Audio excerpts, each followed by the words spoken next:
Brent bulls failed to settle above $45 per barrel. Later, the price entered the phase of correction, which is likely to continue.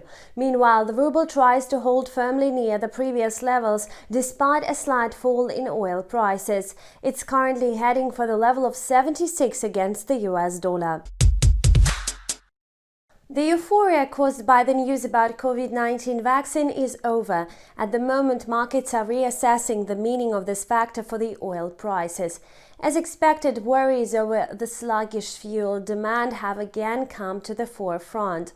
The US, as well as Europe, is introducing tight lockdown measures.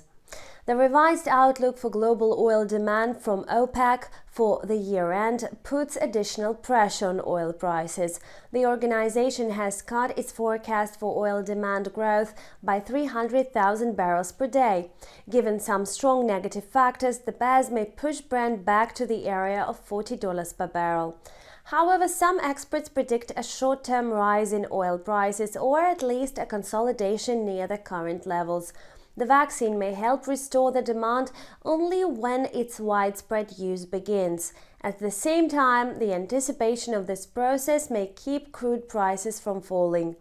Among factors to support the oil market is the plan of the OPEC Plus to delay its supply increase from January next year.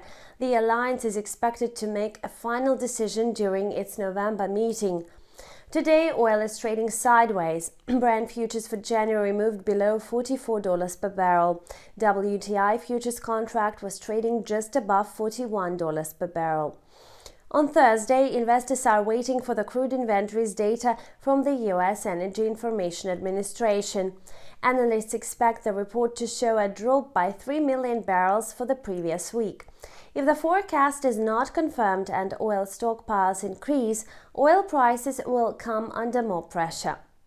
In the meantime, the ruble remains strong despite a slight correctional decline in oil. The US dollar has shortly reached the level of 77 against the ruble. Later, the ruble bulls took the lead, so the dollar-ruble pair edged lower by 0.35% to 76.88. Today, the background is neutral for the ruble, although a weakness of other emerging market currencies serves as a limiting factor. Further on, everything will mostly depend on the state of the energy market. If Brent hits the lower boundary of the price range between $42 and $44 per barrel, the ruble will depreciate. So the US dollar may easily test the 77.50 mark. However, the dollar-ruble pair is unlikely to move considerably higher amid the lack of strong drivers. The ruble has eased against the US dollar by almost 19% since June, having passed the mark of 80 at some point. Currently, the US dollar is going through correction and may test the level of 75.40 against the ruble. That's all for now. Thank you for watching and stay tuned.